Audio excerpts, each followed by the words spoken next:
Olá, centelistas! Tudo bem? Sejam todos muito bem-vindos à continuação do estudo aprofundado da doutrina espírita. Tudo bem com vocês? Espero que sim! Hoje nós estamos dando continuidade ao nosso estudo e hoje o tema é Nicodemos. Nós vamos estudar um trecho do Evangelho que mostra a conversa entre Jesus e Nicodemos e vamos então destrinchar essa leitura. Vamos juntos? Vamos lá? Então, muito bem, eu vou ler para vocês o trecho da conversa, que diz assim: E havia entre os fariseus um homem chamado Nicodemos, príncipe dos judeus. Este foi ter de noite com Jesus e disse-lhe: Rabi, bem sabemos que és mestre vindo de Deus, porque ninguém pode fazer estes sinais que tu fazes, se Deus não for com ele. Jesus respondeu-lhe e disse: Na verdade, te digo que aquele que não nascer de novo não pode ver o reino de Deus. Disse-lhe Nicodemos: Como pode um homem nascer sendo velho? Porventura pode tornar a entrar no ventre de sua mãe e nascer? Jesus respondeu: Na verdade te digo que aquele que não nascer da água e do Espírito não pode entrar no reino de Deus. O que é nascido da carne é carne, o que é nascido do Espírito é Espírito. João, capítulo 3, versículos de 1 a 6. Vamos agora trabalhar essa conversa? Bom, primeiramente nós precisamos entender uma coisa. Nós estamos tendo uma conversa entre duas personagens. A primeira é Jesus, a gente já sabe. Mas o que ou quem significa Nicodemos? Por quê? Porque é importante a gente saber o contexto. Vocês lembram lá das primeiras aulas? Então, em que momento isso ocorre? Quem é Nicodemos para aquela história? E quem é Nicodemos em relação a nós mesmos? Vocês lembram que faz parte do estudo se colocar nas situações para poder aproveitar melhor. Lembram-se disso? Então vamos lá. Nicodemos, um fariseu, ou seja, ele era um judeu que seguia a religião do fariseu. Não é bem a religião do fariseu, né? Na realidade é assim, todos são judeus. Mas os fariseus, eles seguiam de uma forma mais rígida, né, as manifestações exteriores da religião, né, porque todos seguem a Torá, mas eles eram diretamente convictos da necessidade de, vamos dizer assim, seguir os rituais, né? A ritualística para eles era o mais importante. E quando se fala fariseu, quer-se dizer que são pessoas, né, são judeus, que seguem a Torá, que dão muito valor ao exterior em detrimento do interior. Então, toda vez que a gente fala, aquele fariseu, então significa aquele que segue as leis perante aos outros, mas não necessariamente segue uma vida reta como aquela que aparenta ter aos outros. Tá? Então, essa é a ideia. Quando fala, fariseu, aquele fariseu, o outro fariseu, ele está sempre chamando a atenção para essa característica. Judeus que seguem mais a questão exterior do que a interior. Muitas vezes vivendo de forma diferente, ou seja, aparentando angelitude e vivendo de uma forma completamente equivocada em relação às morais do Cristo. Bom, muito bem. Então, Nicodemos, ele é fariseu, só que diz a lição que Nicodemos é um ser bom. Olha só como começa. Ele considera Nicodemos príncipe dos judeus, né? Ou seja, ele era um desses fariseus, ou seja, que apresentava a ritualística de forma correta, que cresceu no meio de exigência séria em relação à religião, por ter nascido no meio dos fariseus. Só que ele tinha um bom coração. E olha que interessante, ele mesmo imerso nisso, ele vê e sente que falta alguma coisa. Então ele tinha a religião, tinha os dogmas, tinha os ritos, mas lhe faltava alguma coisa. Aí você vai dizer, como é que você sabe que faltava? Ué, se não faltasse, ele não ia de encontro a Jesus. E ensinando, ele pede que Jesus o ensine. Então ele vai de uma forma humilde, ele que era considerado o príncipe dos judeus, ou seja, não é um Zé Mané andando por aí, né? Então, ou seja, ele era um cara muito bem considerado, né? Muito bem considerado. E ele que podia dizer, olha, eu sou aqui o top da balada, aqui eu sou o cara que manda em tudo, que todo mundo me reconhece como um ser perfeito aqui dentro da minha religião, mas ele não. Ele é inteligente e humilde. Então ele percebe, olha, eu faço tudo como foi ensinado, mas me falta algo. Já ouvi falar sobre Jesus. Entendo que ele é mestre e vou então buscar no mestre os ensinamentos necessários para, quem sabe, me preencher daquilo que me falta. Não é legal? Então vamos lá, vamos de pedacinho em pedacinho. Então ele diz assim: e havia entre os fariseus, que são essas características, um homem chamado Nicodemos, príncipe dos judeus. Então, essa primeira parte é para dizer quem é Nicodemos. Então ele é qualquer fariseu? Não, ele é um fariseu muito bem conceituado. Ou seja, dentro da religião dele, dentro das práticas dele, ele era perfeito. Porque se assim não fosse, não seria chamado de príncipe dos judeus. Certo? Muito bem. Então esse primeiro pedacinho é para dizer quem era, sobre quem nós estamos falando. Na sequência ele vem: este foi ter de noite com Jesus e disse-lhe: Rabi, bem sabemos que és mestre vindo de Deus, porque ninguém pode fazer esses sinais que tu fazes se Deus não for com ele. Bom, então vamos aqui, de pedacinho em pedacinho. Foi ter com ele de noite. Por que à noite? Ah, à noite porque está escuro. Sim, à noite porque está escuro porque o cara também trabalha, né? As pessoas acham que naquela época vivia-se só buscando as coisas religiosas. Não, as pessoas trabalham durante o dia. No final da noite, em vez dele ir descansar, ele vai buscar Jesus. De uma forma alegórica, podemos pensar o seguinte: à noite, né, as nossas sombras, e ele percebendo as próprias sombras, busca a luz que só o Mestre Jesus pode nos trazer. Né? Então, esse à noite tem vários, vamos dizer, interpretações. A primeira é mais óbvia, à noite mesmo. Por quê? Porque durante o dia as pessoas trabalham. No final do dia, depois de cumpridas as obrigações, ele vai então ter com Jesus. Muito bem, e aí ele chega e fala: Rabi. Rabi é meu mestre. Rabi, bem sabemos que és mestre vindo de Deus, ou seja, ele reconhece Jesus como aquele enviado de Deus. E vocês sabem que os judeus não consideram Jesus como aquele que aguardam, até os judeus, com exceção de uma subdivisão dos judeus, mas na sua maioria eles estão aguardando ainda um enviado de Deus.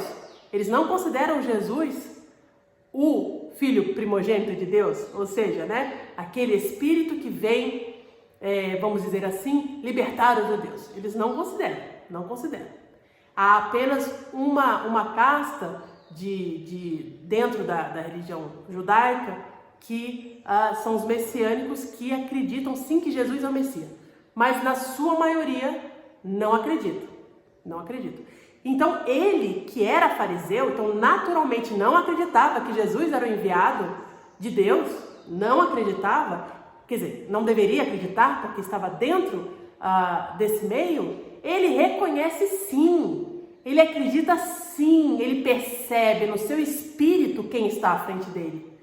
Ele percebe através daquilo que o mestre faz, e ele diz: eu vejo o que o Senhor faz. E só aquele que fosse enviado por Deus teria essa capacidade. Ele é estudado, Nicodemos estudado, e ele percebe isso, mas por causa da religião não, pelo seu coração, pela sua percepção, pelo seu espírito. Então o que ele faz? Ele reconhece em Jesus o enviado de Deus. Ele reconhece. Então ele chega e fala: olha, bem sabemos que é mestre vindo de Deus. Então não é qualquer um, né? E fala: porque ninguém pode fazer aquilo que o Senhor faz se não fosse enviado por Deus. Então, esse segundo pedaço quer dizer o seguinte: eu sou fariseu, como fariseu, fui ensinado, estou aguardando aquele ser libertador dos judeus. E ele diz: não, eu reconheço em você, ou no caso, no Senhor, né? Eu reconheço no Senhor o enviado de Deus. Reconheço pelas suas obras, reconheço pelo seu amor, seus ensinamentos, pela sua vibração. Você imagina o que é? Tá na frente de Jesus? Eu nem imagino. Eu acho que deve ser uma sensação, um magnetismo, uma coisa... Ai, louca, né? Você imagina quando a gente está perto de pessoas boas, a gente já se sente bem. Imagine perto de Jesus. Incrível. Bom, vamos seguir. Aí ele diz aqui, Jesus responde para ele: na verdade te digo que aquele que não nascer de novo não pode ver o reino de Deus. Bom, a primeira coisa interessante a gente percebeu é o seguinte: Jesus fala muitas vezes, na verdade. Bom, a primeira coisa que vocês vão saber, Jesus não mente. Nunca. Ah, mas nem de vez em quando? Não. Mas nem pro bem? Não. Jesus mente? Nunca. E quando ele fala, quando eu digo em verdade, é para você, presta atenção no que eu estou falando. Presta atenção, eu não minto. Isso é a verdade. Isso é Jesus repetindo 2 vezes para, presta atenção no que eu estou falando.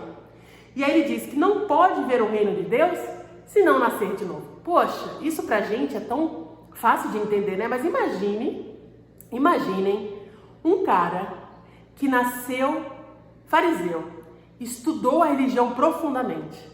E aí, de repente, chega Jesus, que ele reconhece ser o enviado de Deus e fala: olha, se não nascer de novo, não vai para o reino de Deus. É um choque, né? Porque eles não acreditam na multiplicidade da vida. Então, como assim, se eu não nascer de novo? Então, eu só tenho uma vida, eu vou morrer, não vou nascer, então nunca vou estar no reino de Deus? Você imagina o choque. Imagine o choque de uma pessoa que acreditava fielmente, verdadeiramente, na vida única. E se não nascer de novo, não ia para o reino de Deus, então eu nunca ia para o reino de Deus. E agora, quer dizer, eu nunca vou estar em comunhão com Deus? Imagine o susto. Porque não é qualquer um falando isso para Nicodemos. É aquele enviado por Deus que ele reconhece como tal. Meu Deus do céu, e agora? Vocês imaginam o nível de ansiedade, de preocupação, de, sei lá, de repente de medo, que não deve ter dado nesse espírito imortal que estava como Nicodemos nessa conversa? Não é? Eu imagino. Então, continuando a frase, fala: disse-lhe Nicodemos: como pode um homem nascer sendo velho? Porventura, pode tornar a entrar no ventre de sua mãe e nascer? Gente, olha só. Nicodemos é um homem inteligente. Mas ele ficou tão apavorado com o assunto. Meu Deus, que isso? Que ele falou: não, deixa eu ver se eu entendi. Dá para uma pessoa que está com idade entrar no ventre da mãe? Muitas vezes, quando você já está com idade, sua mãe já está desencarnada. Como isso é possível? Será que isso é possível e eu não sei? Olha a humildade de Nicodemos, né? Muitas vezes trazendo para a gente, né? A gente não conhece e acha que tem a verdade, nem quer saber, nem quer entender. Então você pensa, né? Poxa, mas que pergunta boa que o cara fez. Como é que ele vai perguntar se pode uma pessoa velha entrar no ventre de uma mãe que já morreu, por exemplo? Não, é que ele ficou tão assustado com essa informação que ele falou: mas será que existe alguma coisa que eu desconheço? Será que o Senhor é o enviado de Deus, vai me mostrar algo que eu não conheço, que eu não sei? Será que isso é possível? Porque se hoje a gente sabe que isso não é possível, lá atrás não era diferente. Eles já sabiam que não dava para entrar uma pessoa velha no ventre de uma mãe que já estava desencarnada, né? Isso é impossível. Mas mesmo assim, ele se coloca de uma forma humilde, de aprender e entender: será que o Senhor tem algo para me ensinar que eu não saiba? Porque ele está indo buscar o mestre. Quem é o mestre? É aquele que ensina.